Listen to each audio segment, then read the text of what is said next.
Catherine has shocked the royal family by refusing to move into Buckingham Palace, but it's what she found hidden in the walls that's left insiders panicked. Secret passageways, sealed documents, and chilling messages buried deep inside the palace forced her hand now. She's saying no to the crown's darkest secrets. Kate arrives at Buckingham, the first shock behind the walls. It was meant to be a quiet transition. After the death of Queen Elizabeth II, renovations at Buckingham Palace were finally nearing completion. Catherine, Princess of Wales, was expected to tour the new private quarters she and William were set to occupy, marking a historic return of a future queen consort to the palace's heart. What happened inside those walls no one saw coming. She arrived in late September, discreetly accompanied by 2 senior aides and a small team of security. The rooms had been recently refurbished, bright, luxurious, polished to perfection. But Catherine's eye wasn't on the chandelier years or the fresh paint. It was something far subtler, a warped piece of paneling just beside the fireplace in the northeast guest suite. When she touched it, it shifted. Curious, she called for staff to investigate. One guard tried to dismiss it as old wood swelling from summer heat, but Catherine insisted, "Don't continue construction. Not until I know what's behind that." They pried open slowly, carefully. Inside was a narrow, dust-coated cavity that ran deep behind the plaster, and just beyond the first gap Catherine saw the corner of something silver. At first she thought it was wiring or some kind of forgotten fixture, but no, it was the edge of a sealed container. Deliberately lodged inside the box was cold, heavy, marked with the royal cipher of George VI, Catherine's great-grandfather-in-law. She took a step back. "This was hidden," she said quietly. "Not lost. Hidden." Those in the room say her face changed instantly, calm yet deeply unsettled. She didn't open the box herself. Instead, she ordered security to lock down the room and keep the discovery off record until she understood what they were dealing with. Her voice was clear: "From this isn't a design flaw. This was meant to stay buried." That moment changed everything. The secret passageway exposed. While security worked to assess the container, Catherine's attention was pulled elsewhere, this time to the White Drawing Room, one of the most iconic and historic spaces in Buckingham Palace. There, tucked behind a gilded floor mirror, nearly 10 feet tall, they found a hidden door. And behind that door, a secret passageway still intact, stretching from the public staterooms to the far corners of the private family apartments. It wasn't on any of the renovation blueprints, and it hadn't been mentioned during her pre-move briefings. The existence of such a passage wasn't entirely shocking. Buckingham Palace has long been rumored to contain private access routes used by monarchs to avoid the press or political guests. But this one was different. It had been used recently. Footprints in the dust, a lit emergency bob, airflow vents still active. Some say it connects all the way to the old servant corridors designed in the early 1900s. Others believe it leads to a secure basement vault used during wartime. But Catherine didn't need full answers to feel the weight of what she had uncovered.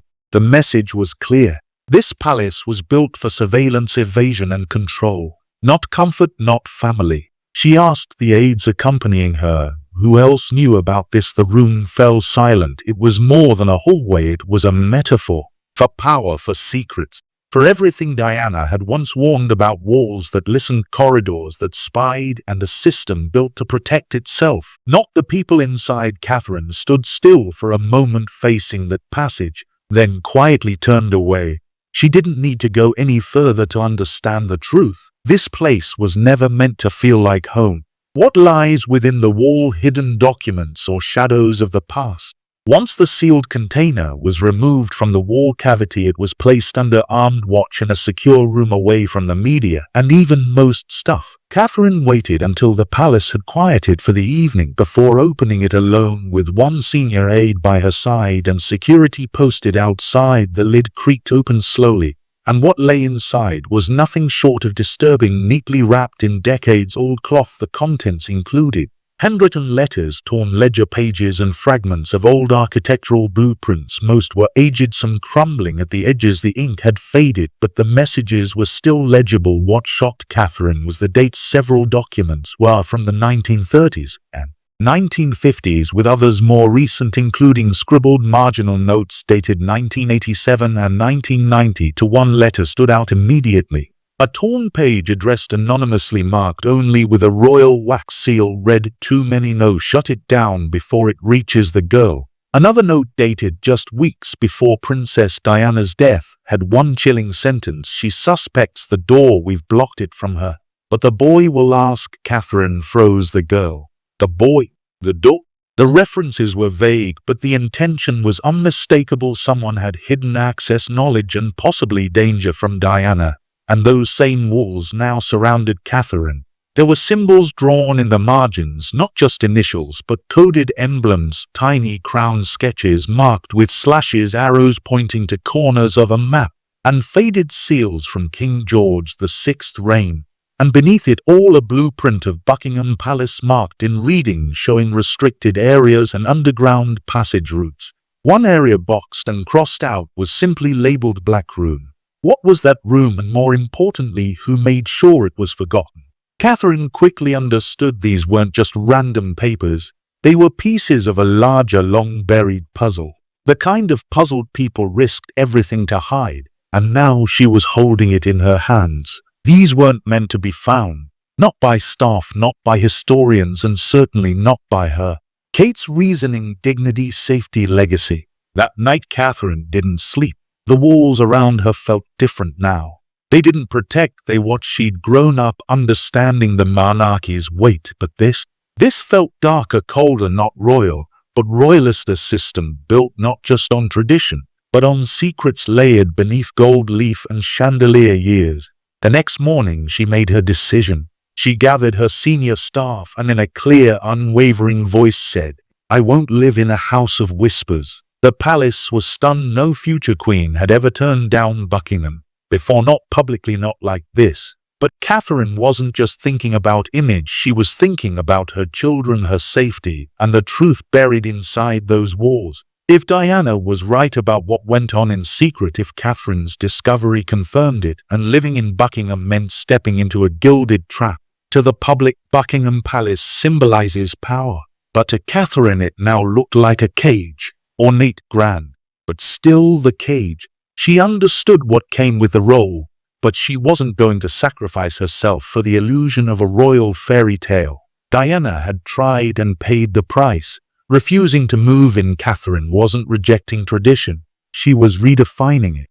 She made a silent, powerful statement. The future queen would not be controlled by ghosts. Old rules are hidden hallways. This wasn't just about safety, it was about dignity.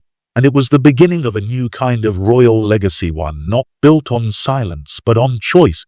William's dilemma: tradition versus protect his wife. When Catherine told Prince William she wouldn't be moving into Buckingham Palace, he didn't argue, he didn't flinch. But inside something twisted. William had grown up knowing that one day he would rule from those very halls. Buckingham wasn't just a building, it was the symbol of monarchy, history, and duty. Every king and queen before him had lived there. Every move made inside those walls shaped the country and the crown. But now that palace was threatening to tear his family apart, Catherine's decision shook him, not because he disagreed, but because he understood. After reading what she found in the walls, after hearing her describe the secret passageway, the strange documents, and those cryptic letters, he knew she wasn't just being emotional, she was being honest and right. Buckingham wasn't a home, it was a warning. Still, William found himself trapped in an impossible position. On one side, he had tradition. Courtiers, senior aides, his father, the firm belief that the future monarch must reside at Buckingham like Queen Elizabeth had for 70 years, that anything else would be seen as weakness or worse, rebellion. On the other side, he had Catherine, the mother of his children, the woman Diana would have defended with everything she had, a woman who just uncovered the kind of secret that could collapse trust in the entire royal institution. How could he force her to sleep under a roof built on lies? William reportedly told a close aide, "This isn't about the crown anymore. It's about keeping her safe." Behind-the-scenes advisors were not pleased. Some pushed him to convince Kate to reconsider, remind her of duty. One reportedly said, But William refused to pressure her, not after everything she'd endured since marrying into the family, not after seeing the same patterns that destroyed his mother start to form again around his wife. And yet every decision he made came with fallout. Some insiders claim tensions between William and senior palace aides are at an all-time high. Others suggest Charles has grown quietly disappointed in William's refusal to enforce tradition. But William remained unmoved. His priority is clear. Catherine comes first. Publicly, he's remained calm, projecting unity and support. But behind closed doors, sources say William has been more protective than ever, meeting with lawyers, reviewing palace archives, and questioning how such a secret remained hidden for decades. He's not just navigating a royal crisis, he's walking the same line Diana once walked, between duty and survival. For William, this isn't about choosing between the crown and Catherine, it's about proving that this time the crown won't break the woman beside him. And if it means turning tradition on its head, so be it. Court reaction: whispers, panic, damage control. The moment word got out that Catherine had refused to move into Buckingham Palace, panic gripped the palace corridors, not because of the decision itself, but because of why she made it. The whispers started immediately. Staff talk in hushed tones, aides scrambled to get ahead of the press, and behind every closed door, damage control. The discovery of hidden documents inside the palace walls was never supposed to happen. Even fewer knew about the secret passageway Catherine found behind the white drawing room mirror. But now that she'd spoken out and refused to step foot back inside, senior palace officials were left scrambling. Keep it quiet, one top aide reportedly said during an emergency meeting. We can't let this become another Diana moment. But it was already too late. Tabloid leaks started within 48 hours. Reports of a sealed container, royal documents, codes, even a reference to a room called the Black Room. Some insiders say the palace tried to float a watered-down version of the story. Two friendly media outlets claiming Catherine found old maintenance records and unused corridors, but no one was buying it. Behind the scenes, factions formed fast. Some rallied behind Catherine, praising her courage, calling her decision brave and dignified. Others whispered that she was being too emotional, that she was jeopardizing the image of the monarchy. Certain senior courtiers, long allied with Camilla, began planting quiet doubts, suggesting Catherine's actions were a misstep in judgment. One insider even claimed she's seen too much and now they are afraid of what she might say. Security was tightened around the room where the container had been found. Staff rotations were quietly changed. Rooms once open to royal guests were sealed without explanation. It wasn't just Catherine's refusal causing chaos, it was the fear of what else might be hidden behind those centuries-old walls. And while the palace publicly projected unity, in private, there were meetings, constant meetings, press control, legal discussions, strategic silence. But the damage was done. Catherine's bold stance wasn't just a personal decision, it sparked a crisis of trust inside the most powerful household in Britain. And the palace, it was now in the middle of a storm with no playbook, no plan, and no control. Charles and Camilla implicated or threatened. The moment reports surfaced that Catherine had discovered hidden documents and secret passages inside Buckingham Palace, questions immediately turned to the top, King Charles and Queen Camilla. After all, they were the only royals who had occupied the palace's private quarters in recent years, apart from the late Queen.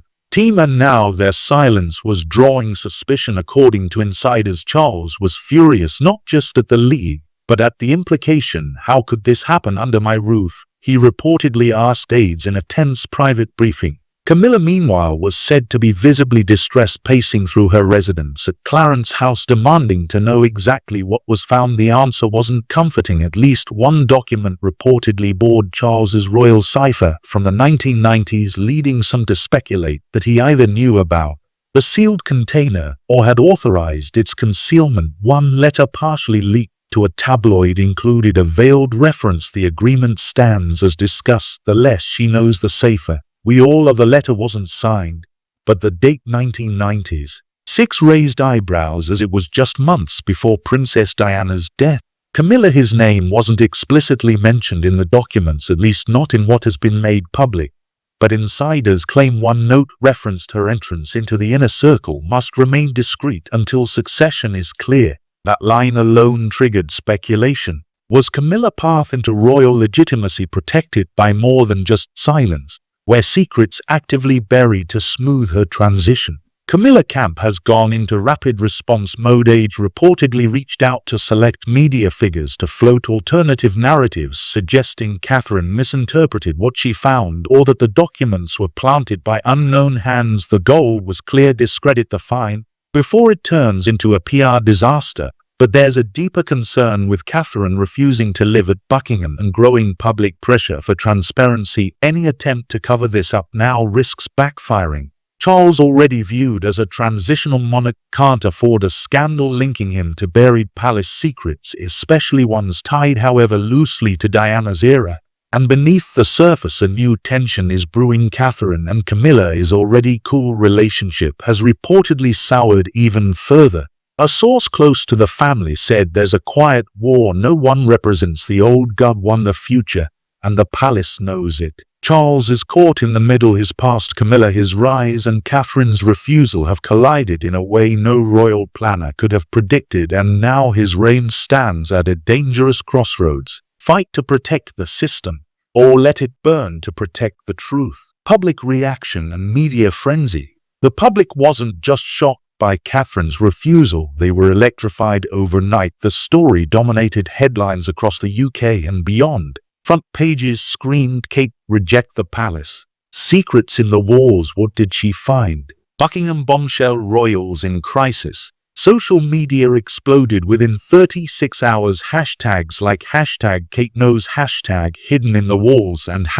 #Queen of the People trended across multiple platforms. TikTokers dissected every leaked quote. YouTube or is posted hour-long deep dives. Twitter became a battlefield of speculation, sympathy, and calls for answers. And the public overwhelmingly backed Catherine. Polls taken just days after the news broke showed Kate's approval ratings surging to 81%, with the majority of people agreeing she was right to refuse living in Buckingham Palace. One viral post read, "Diana tried to warn us.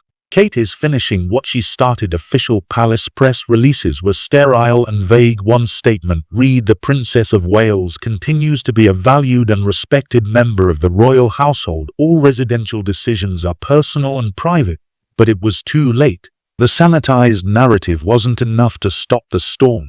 Leaked insider quotes only added fuel to the fire. One aide claimed the documents Catherine found could change how we see royal history. Another hinted at a cover-up lasting decades. Suddenly this wasn't about where Kate would live, it was about what she knew, what she saw, and what she might reveal next. Meanwhile, Catherine kept silent. No interviews, no comments, no rebuttals, just silence. And that silence spoke louder than any official statement. It said, "There's more to this story, and I'm not done yet." For the monarchy, the pressure is rising. The public wants transparency. The media wants the full story. And Catherine, she holds all the cards now. The question isn't just what she found in those walls, it's what she'll do with it next. Who benefits from hiding that secret? The most chilling question following Catherine's discovery wasn't what was in the walls, it was who wanted it there, and why they worked so hard to keep it buried. Because make no mistake, someone went to great lengths to hide the container.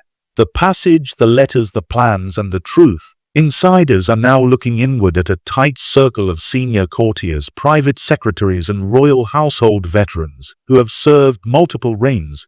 Some of these individuals held key positions during Queen Elizabeth II's reign. And even earlier, they've kept the palace running not just with tradition, but with control, and control depends on secrecy. One name reportedly surfaced in marginal notes on the recovered documents: a retired aide now in his 80s known for handling sensitive transitions during the 1990s. He allegedly worked on correspondence involving both Charles and Camilla, his early reintroduction to public life. Was he the architect behind the concealment, or just a pawn in something bigger? Then there's the financial side. Several of the ledger pages found referenced off-book expenses, including coded entries labeled D operations and mirror shift. Some believe these were euphemisms for discrete renovations or compensation payments tied to undisclosed staff exits. Others say it hints at blackmail. Royals are staff being paid off to stay quiet. And what about foreign interests? Whispers of international surveillance and Diana's final months have long lingered in conspiracy circles,